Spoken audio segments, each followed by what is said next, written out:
Welcome, everyone, to Unscripted and Unstoppable. I am Laureen Quick, your host. I am so glad you're here. This month, we are focusing on integration. That means not focusing on not making new decisions, not trying to figure everything out, but rather allowing space in our lives to recognize what we've already lived through and how that is quietly shaping us today. In the past season of your life, you may have had change happen, something that might have felt tremendous in terms of how it shifted, unraveled, and helped you move into a space where nothing seems to fit very well. This episode is a place for you to pause and to let that settle. Because not everything that changes needs to be solved. Some things need to be lived with and accepted until they begin to reveal their meaning to us. For many women, midlife brings a period of just that experience, a transition time that does not make any sense while it's happening, but eventually that truth, that understanding will come. And these times may create a sense of restlessness in our lives with unexpected shifts and changes, with a quiet knowing that something is different, but you're not quite yet sure exactly what that is. And you're not clear at all on what is coming next. And really, it is only later that the question arises, what was that? Really, what was that happened to me? I don't quite still understand it. Well, this conversation is just for that moment. It's for women who are looking back on a period of upheaval in their life, whether that involved identity work, whether that involved relationship work, whether that involved money situations or some other harder to define thing, and who women who are ready now to look at that with more clarity and to understand themselves, the experience they had with more compassion. So instead of trying to fix anything this month, we just want to learn how to understand it and how to inhabit it because I'm going to promise you it will happen again. It happens to us as we evolve and we change and we grow. And knowing and understanding that makes a huge difference in how we handle the transitions that we go through as we age into life. And when the story starts to settle, and this is my favorite part, something else becomes possible. The body can start to lead without urgency, without pressure, without needing us to have everything figured out. Today, I am delighted to tell you I am joined by Crystal Lynn Bell, founder of Badass Butterfly Alchemy and creator of the Badass Butterfly Alchemy coaching method, where she supports midlife women in reclaiming their power, refinding their purpose, and moving into their next chapter. Together, she and I will be exploring what it means to make sense of midlife change after the fact and how self-trust and self-forgiveness can begin to emerge when we stop questioning the woman who lived it. Crystal Lynn, I am so delighted to have you here with us today. Welcome. Thank you so much, Laureen. It's a pleasure to be here. And I'm so moved by your intro. I find it to be so true, number one, very authentic, but also really profound in its honesty. Yeah. I just think it's a wonderful understanding. And here's what I'm taking from it. In midlife, we're going through some things, and the old way of relating to things keeps asserting itself, whether Mhm. it's through the old identity or the old perception. We just are relating to these changes in the way that we normally relate to things, in the way we've been taught to relate to things. But it sounds like there's a little bit of pushback, whether it's from the universe or whether it's from just the world around us in general. And that pushback is forcing us to do things differently. We don't have the control that we normally would have, whether that control is coming through our actions, our habits, our mindset, our beliefs.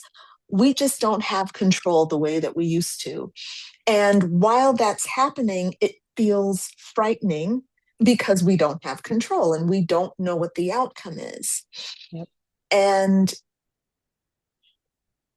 this conversation is for us to kind of be on the other side of that and to understand what was happening so that whoever's listening to this conversation can gain maybe some insights about what they're going through or what they've already been through. Yes. Yes. And I will say what they will go through, Right. because what I have learned so far is the growth doesn't stop. The more we evolve, the more we evolve. And at the same time, I have a history of evolution that I can now use to understand what's happening to me. And that would be one of my biggest goals today, is to help women understand through this conversation that this is a process of change. It's totally natural, it's totally normal, and you can actually have fun because you can begin to trust yourself. You can handle it, that you know how to work it. And you get better and better at it as you get older, I believe, because you get more experienced, and it does truly start to be fun. So cool. Again, I am so glad that you are here and ready to share your wisdom and inspire us all in this process. So, Crystal Lynn, let me ask you this first question. How can women looking back begin to make sense of the change that once felt confusing or even destabilizing to them without judging them or trying to justify their behaviors during that time? How can we do that? Laureen, I was triggered yesterday Hmm. by my own judgment.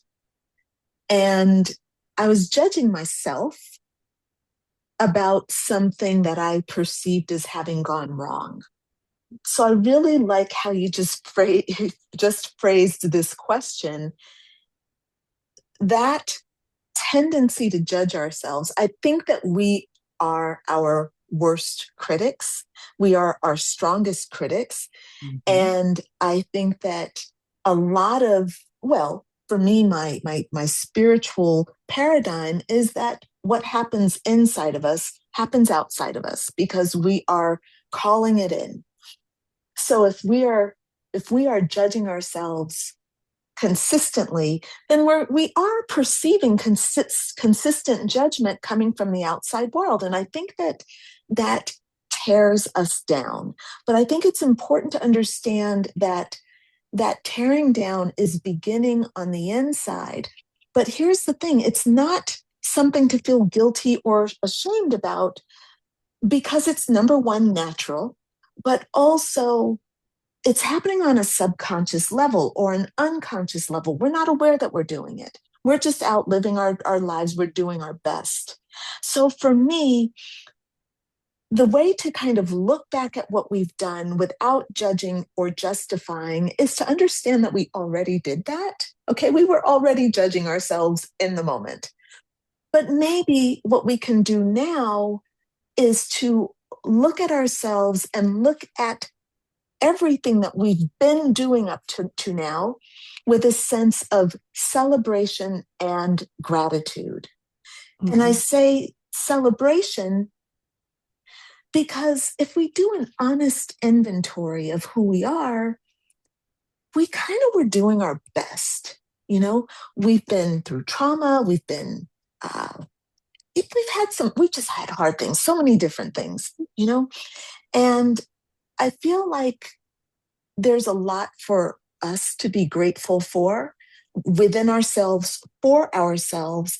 And I think that every single one of us should be celebrating who we are and what we've done because we are children of God. And I'm going to pause right there because otherwise I'll start going down a rabbit hole and I want to just keep us focused. But for me the answer is being honest but also celebrating and having gratitude. I love the idea of celebration. Um, and and gratitude to me opens up our world, right? It opens up our hearts, it opens up our perspective. I think too, there's a level of I always say to my clients when I'm working with them, if this was your best friend going through this situation, would you judge her? Absolutely No. not. Right.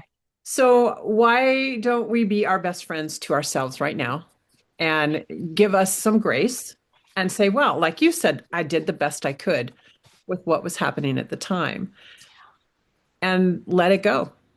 Let it go. And like you said, celebrate who I am now. I walked through the fire and I've come out the other side and look at beautiful, gorgeous, wonderful, fantastic me. Let's have a party. Yeah. You Yeah. know, it's funny. You say that walking through the fire. And I think about this a lot because I love alchemy and I love alchemical ideas and this as a metaphor for transformation. Hmm. And I think that one of the reasons we can celebrate and one of the reasons we can be grateful is if we are willing to be honest with ourselves. And to me, honesty is part of the alchemical fire. When I have done something that maybe it's questionable, but someone perceives that I have hurt them, or I perceive that I have been hurt, the honesty that must happen in order to find real healing is so painful. To me, that is the fire. Whenever there is something that causes us to feel that deep pain, that is the fire of transformation. And for myself, one of the biggest tools I had going through perimenopause and going through this midlife transformation was being rigorously honest with myself about my feelings, being rigorously honest about how I believe things to be in the world deep down. And this means I have to drop all the spiritual um, rules and ideas. There can be a tendency for us to not want to go to the darkness, not want to claim our shadow. We need to be positive. A lot of people will come to work with me and they'll say, but I want to be positive about this. And I'm like, you have to first lay down the positivity and just be honest. And that is so difficult for women because they don't want to see that dark side of themselves. They don't want to see that maybe they've hurt somebody, that their choice for themselves actually did cause someone else to experience pain. But for me, that is just an important part of the process. And again, when we allow ourselves to be honest, we can celebrate that and we can really find the gratitude for that moment and for just the practice of being honest. I love it. I absolutely love that. I think it's Mm, for me what that is it's knowing exactly where you are. That rigorous honesty is what you said, right? And so yeah, if I think I'm on a mountaintop when actually I'm drowning in a river, then I will take actions to climb to the top of the mountain when in fact I'm at the bottom of the river. So exactly. I have to be extremely honest with myself in order to know where I'm at so that I can move from there.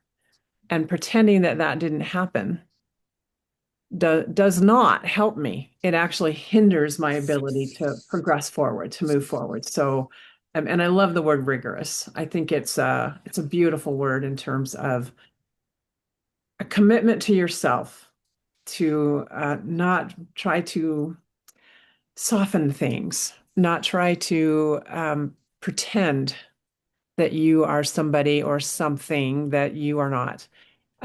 Because if you do want to change, you cannot begin to do that until you recognize what you are. Yeah, Yeah. you just cannot. Changing one mask for another is not ever helpful. We have to remove all the masks and look at what's there, be with those emotions that come up. And, those emotions are nothing but energy in motion, and they will run their course. And once we get past that, and to me, being honest means allowing the emotions to flow and giving Yeah. them the space to do what they need to do, and then the honesty is done. When the emotions have been felt, the ideas have been examined, then the honesty is there, and we can rest in peace because Yeah. we've done our work. And I would even go so far as to say that honesty is without judgment. Yes. We don't label it good or bad, right? We just say this is what happened and this is how it played out. And that's not good. That's not bad. It just is what it is. Do I want to continue being that way? Do I want to continue to get the same results? Or do I want to shift and change based on that? But it's not a declaration of who I am. It's not a critique of who I am. We do. It's so true. We need to begin to forgive ourselves and give ourselves grace. I love that word. Give ourselves grace, 100%. right? Yeah, it's beautiful. Yeah, it is a gorgeous word. One I could spend hours literally thinking about in terms of myself. I'm always easy to give grace to others, but not always for myself, right? I'm sure I'm the only one on the planet that's like that. Yeah. You're the only one. I'm over here. Let me put on my Oh, but mask you of and me. Okay, you and me. perfectionism. We're the only two. So, so here's a question I want to ask then. When we think back to what we've gone through, what shifts when we stop labeling those experiences as failures or as some kind of crisis, and instead we start maybe to think of them as a time that we moved through, like an initiation of sorts, that it was a transition time for us, not a crisis, not a, disaster, but rather it was simply a time of initiation, a time of transition. What happens to us when we do that?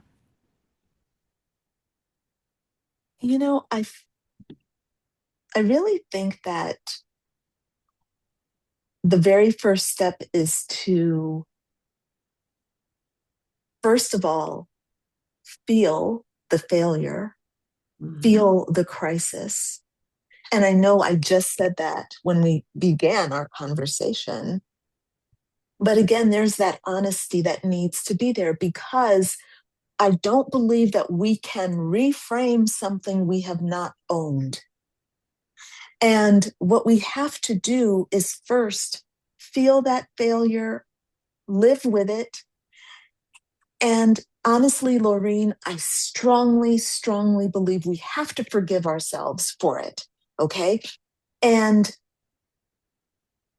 from my studies with A Course in Miracles, the thing that I took strongly from that was that there was never actually anything to forgive. So we sit with that failure. We allow the crisis to be, we embrace our role with it, we celebrate our role with it, the role we played in it, Mhm. and we have genuine gratitude for it. Thank you for this. It expanded me. Thank you. I did not know. Now I do. Real gratitude. And then once we actually embody that failure and we no longer are in resistance to the failure, we don't have to say, hey, that wasn't a failure. That was a win. that doesn't actually work. That causes a bit of cognitive dissonance within Hmm. us. And that's not going to help us because then we're going forward with this weird kind of mental thing that isn't actually working for us. So for me, a lot of the work is simply to embrace where we are, be very, very honest. Again, let those emotions come to their natural end. When I fail, I cry, I weep, I gnash my teeth. There is weeping and gnashing of teeth, okay? And then once I allow that to go, there's this breath that I can actually breathe. And then I can allow the peace to start to come in. And that's what happens. When Hmm. I just allow the failure, then the peace moves in and it takes over because the failure and the peace are still one. So again, that honesty begins it, and then we can roll forward with it. But we come to this place where we are at peace, we are in failure, they are at one, and that's when we can then move forward. And there's no need to reframe. There's nothing to forgive because there was nothing ever wrong. I like it. So let's get a real example going in our heads around this. So what would be an Mm. example of a woman that a story around her and what happened to her that you are aware of or that we can come up together and think of? I would not mind sharing one of my rock bottom moments. If you are willing, that would be wonderful for us to learn from and get to know you even better. So, of course, if you're willing, Crystal Lynn, that would be wonderful. Tell us more. Okay, well, back in 20, 2016, Hmm. I set out to do my coaching work as a nomad. So I was traveling from Cambodia from Spain to Cambodia, back to France. I had this idea in my mind, this feeling in my heart that I wanted to pursue. And so I had some money in the bank and I set out into the world to do my nomadic coaching online virtually.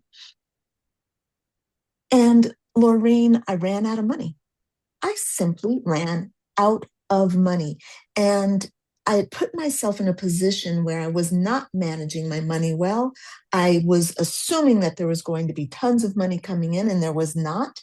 Everything just kind of stopped. Hmm. And so I found myself having exhausted from my mind all of the resources that I had. I drained my savings. My credit cards were maxed out. My rent was due. I had already borrowed from my family. And they were saying, no, no more, no more. And so it was a real rock bottom moment. And I found myself um, desperately praying to God.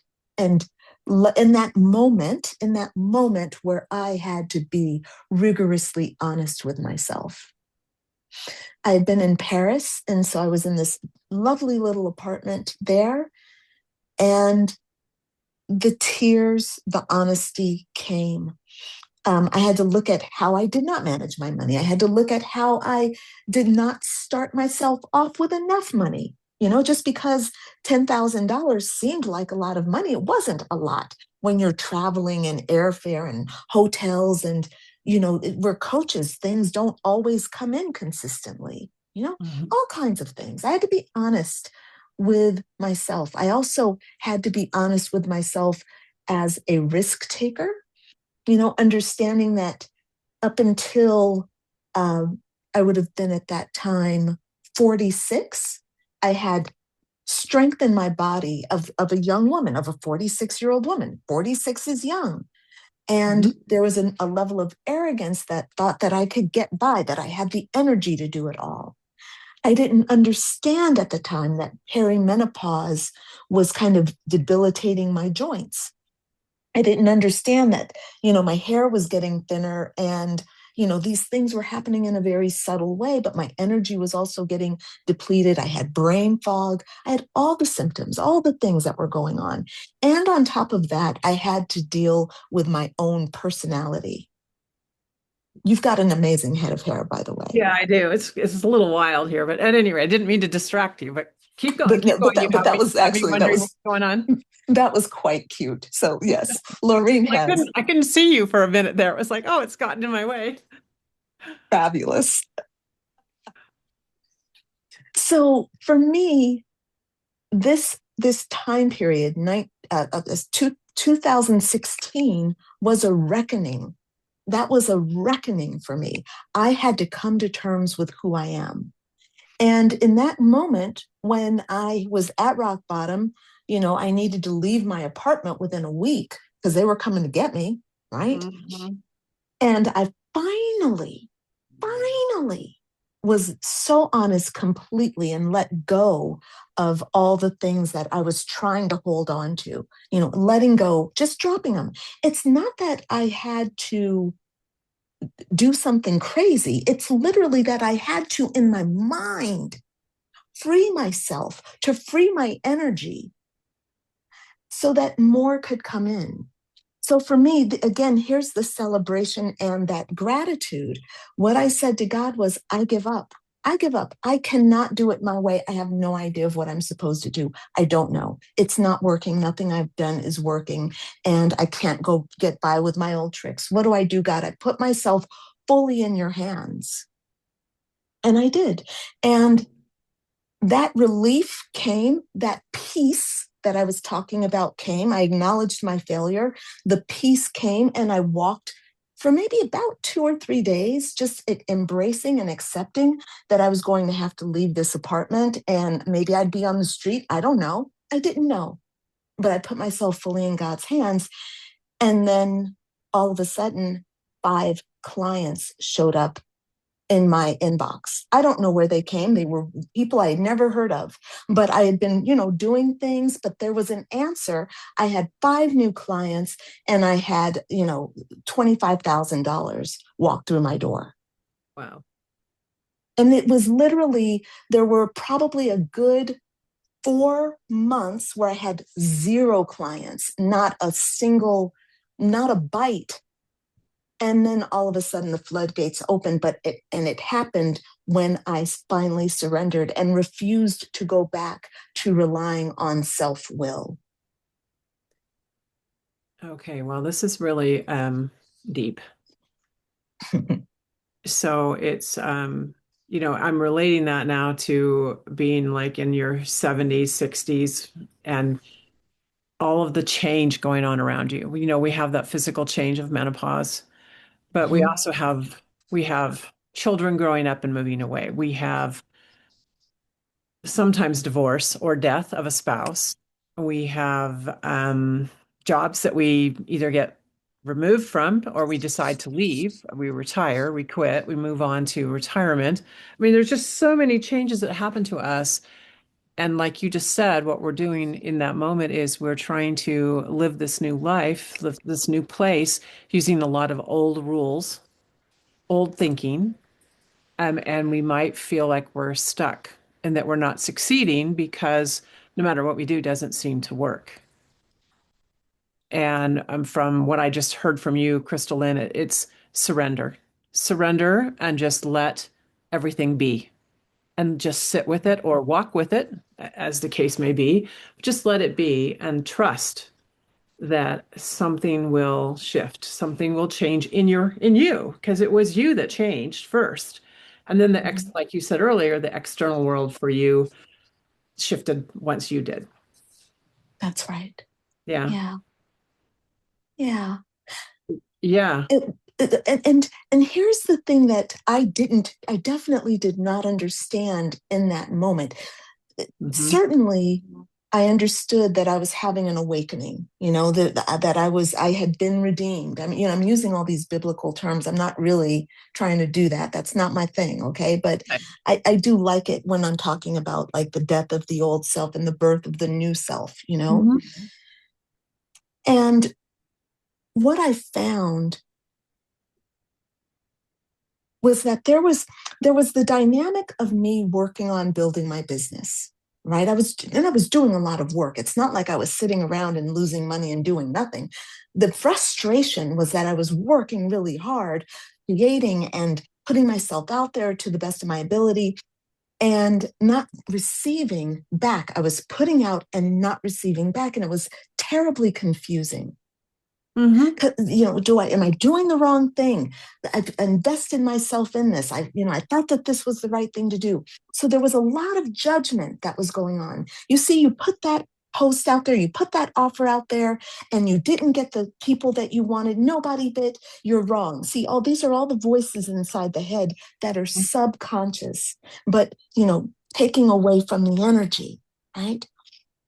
So what I discovered when I look back was that I was always doing the right thing, but the internal judging system was judging everything as wrong. And this is Mm-hmm. always the competition that I have, my process, or maybe we have with God. God has divine timing. Everything we need is here, but what we allow is is in conflict with what is. So for me especially, I'm one who pushes. I'm a high achiever, I'm an overachiever. I must have things, perfectionism is huge in me. Impeccability is huge. Mm-hmm. So instead of simply being with my business and embracing and celebrating, hey, I don't have any clients right now, but I know I'm doing the right thing because I'm passionate and I'm following the steps and look at, all the light that's around. Instead, I'm like, this isn't working. That's not working. Blah, blah, blah, all this thing that goes on inside the head. And I'm going to go over here and do that. And I'm going to go over here and do this. And I'm going to chase the Chinese shiny object thing. Right. And I'm going to do what other coaches are doing. And I should do this. It just becomes this frenzy. And the only response to a frenzy is surrender, give up, stop. That's the only thing, because there's nothing that can come in when there's a frenzy. And that frenzy can be, for me, it was work, but it could also be the negative thoughts of depression or sadness, or I'm too fat, or I'm too old, or my husband's leaving. All those things can create their own frenzy where nothing comes in. And for me, that real solution is the big blow up, rock bottom, Mm-hmm. rigorous honesty, and then release and surrender. And I want to breathe deep as I listen to you tell the story. Um, yes, because that frenzy, I call it a panic, right? We are in a panic. And so we're no longer using our upper brain. We are now using our reptilian brain to survive. We feel threatened and we run around doing all kinds of crazy things. And the other piece of your story that I absolutely love is this, you actually were right on track. What didn't happen was you were running out of time, but we always think we're running out of time, right? And we had this sense of urgency that it needs to happen and it needs to happen right now. And it was just a matter of a few more days or another week. And, it might be for some of us another month.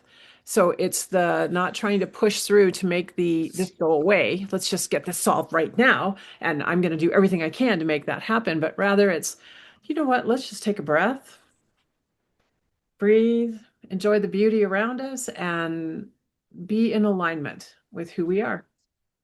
And trust that, just trust, have faith that the right things will happen if we are aligned with who we are and what we want. Does that make sense? Totally makes sense. And I have a question for you, because I love how you've brought this to a real truth. And the question that I have for you is that frenzy necessary? Is the frenzy or the panic, is it not, is it necessary? Yeah. Is it necessary? Is it a part of the process? I think in the beginning it is. I think when you start to recognize I'm in this situation and we have that frenzy, that panic, whatever we want to call it, that that is bells going off, alarms are ringing, right? And that would be a cue to relax, to breathe, to take a moment, to stop, to find a place to get grounded. But I don't think cycle after cycle, year after year, we have to do that. I think if we learn, I don't think we learn from the first time. I wish we did. Sometimes it takes a few rounds of this process of growth, right? But over time, you begin to see the pattern. And for me personally, I would much rather recognize it up front and then start calming myself down. Because I think in reality, the whole challenge is, am I in alignment? And if I can find that out on day 10 versus day 100, I've saved myself a lot of stress, a lot of suffering, and maybe even the people around me, because day 10, I figured it out and calmed down enough to get really clear. It's clarity, right? Around this is who I am, this is what I'm working towards. Is there any evidence that anything I'm doing is actually in opposition to that? No, there's no evidence. It could possibly be time. And I do believe truly that time is divinely determined. I tell myself that constantly when things don't work out. It's like, you know what? That's because it wasn't supposed to happen this way. It will happen when it's supposed to happen. Take a deep breath, look around and go into that place of gratitude that you mentioned earlier, right? Look at how much I have. Look at how many friends I have. Look at how much love I have. Look at how much experience and adventure, and look at how rich my life is. Why would I be worried? It will work itself out. And breathe and breathe and breathe. So I don't think it has to happen every single time. I think it happens a lot in the beginning of this. But I will also tell you, people think it happens once and it's over. And only if you stop growing, right? If we keep growing, there are so many aspects of our life that we might have a crisis. I'll give an example from my own life. Around 2016, I went through bankruptcy. So I lost a business. I lost everything. A year or two before that, my husband died. And then a year or two after the bankruptcy, my children went off to college. So I had like a crazy cycle of 5 or 6 years of dramatic change happening regularly. And every time a new change occurred, I had a new cycle of growth to go through.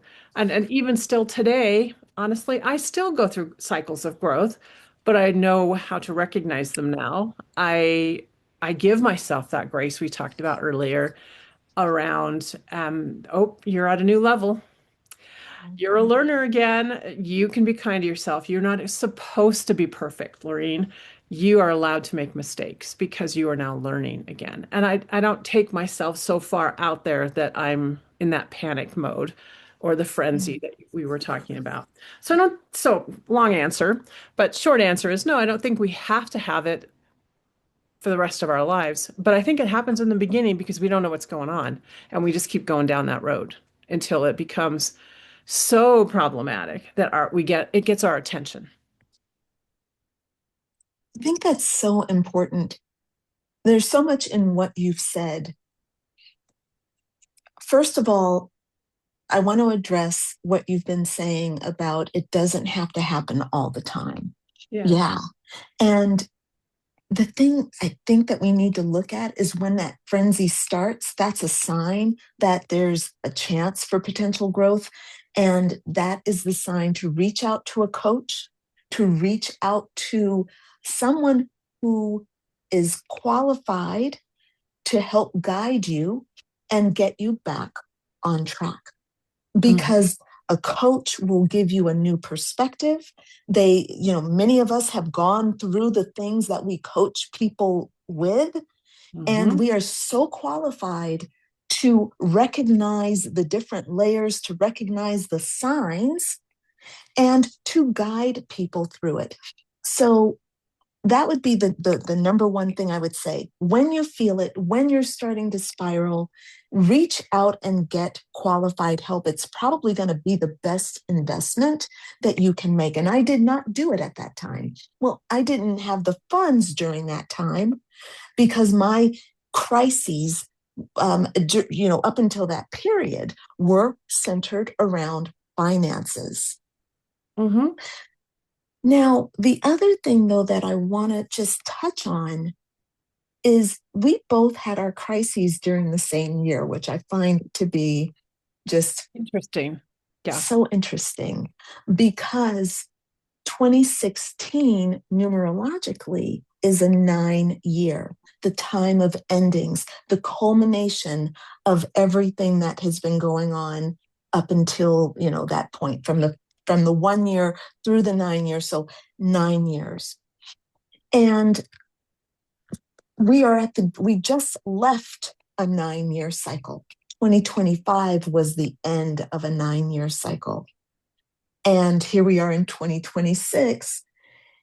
And I talked a lot about this with my subscriber list, in my on my Facebook page. I talk about the numbers, and we all felt this kind of rest, this breath when January came around. And it's not that we fully ended, but we're coming into the end of the cycle with the astrological end.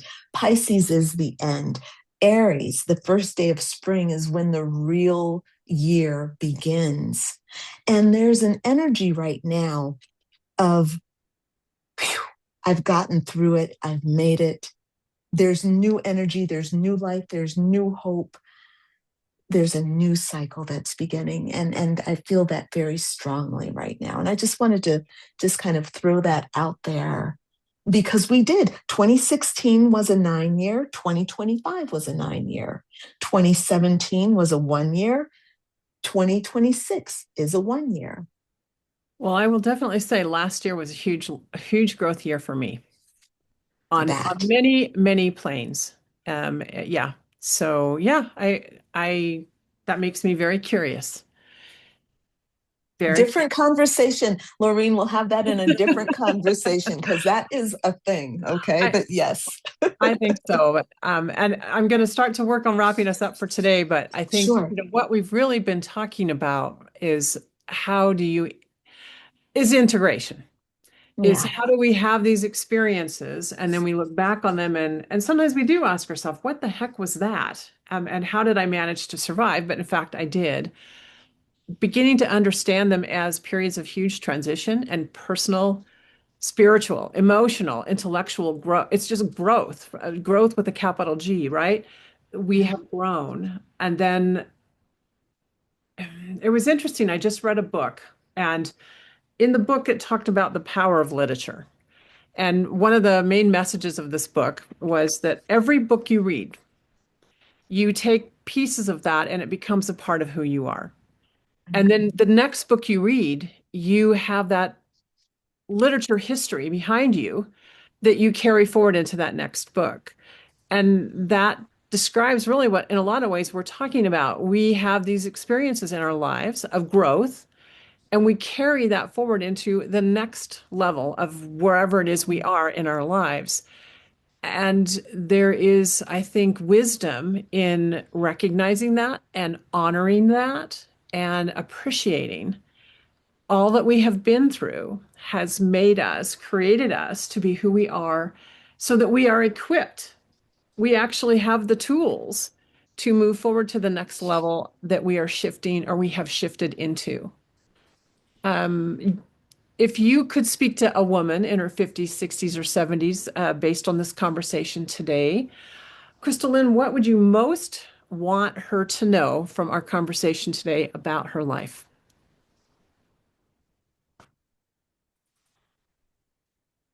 If I could say something to a woman in that age range, I would say that it would be in your best interest to be willing to let the old self die and to jump onto the wings of the new self. And I'm thinking about this because, in my mind, and the way I kind of work with women is that from birth through midlife, starting around age 42, 43, 44, okay? Caterpillar. That was the caterpillar's life. And Mhm. caterpillars are beautiful. They are wonderful. They are vibrant, but they are down in the forests.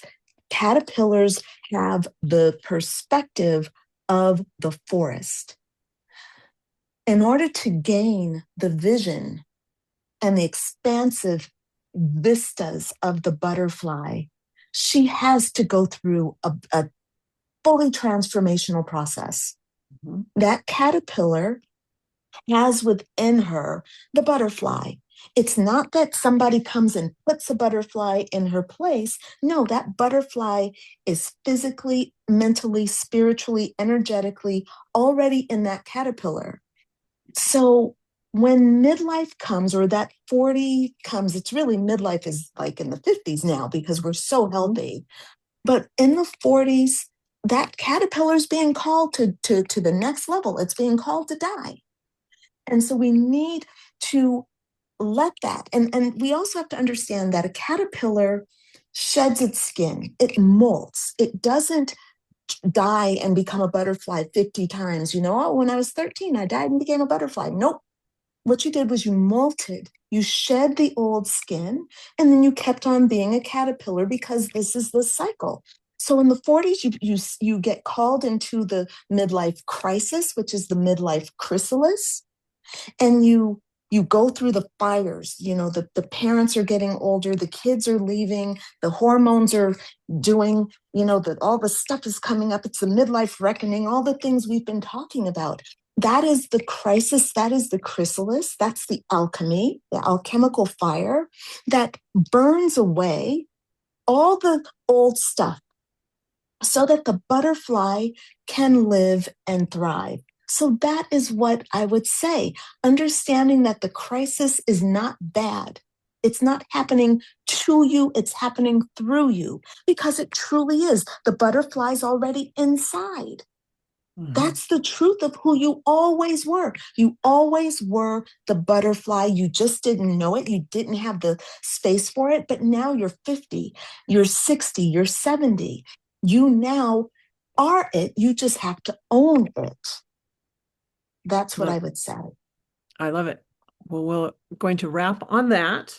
I do want to say thank you so much, Crystal Lynn, for joining us today. I truly appreciate your wisdom and the calm, grounded presence that you bring into this conversation and actually into every conversation I've had with you. To all of you listening or watching, I thank you for being here as well. I want to take just a quick moment, a pause, and just have you stop for a minute, take a deep breath, and think about what in your life is beginning to make sense now more than when you were in it. And where have you been asking yourself to explain something that maybe just needed time? Integration is not dramatic, it is quiet. It's when the story softens, when the urgency fades, when you begin to trust in the woman who lived it, trusting yourself, even if you don't fully and completely understand it. And from that place, I believe something shifts. You don't have to force your next step. I think your body, if you are listening, will lead you to it. And if this conversation resonated with you, I would invite you to carry it on gently. If you would like to, there are links to connect with Crystal Lynn in the show notes to this episode, and I would love for you to connect with her. She is also sharing a gift with all of you listeners here. She is sharing her ebook, Midlife Makeover. A high-performing woman's guide to reclaiming pleasure, power, and purpose. That will be available through a link in the show notes. And if you would like to, I also will offer to you that I am hosting a Braving the Inner Terrain Masterclass in April and would love for you to join us as well. Look in the show notes for any links to that. This is, I hope, a place to for you and for all of us to stay with what's unfolding and begin listening more in an embodied way to what's playing out in your life. Thank you all for being here today, and I hope to see you again next time on Unscripted and Unstoppable. Thank you.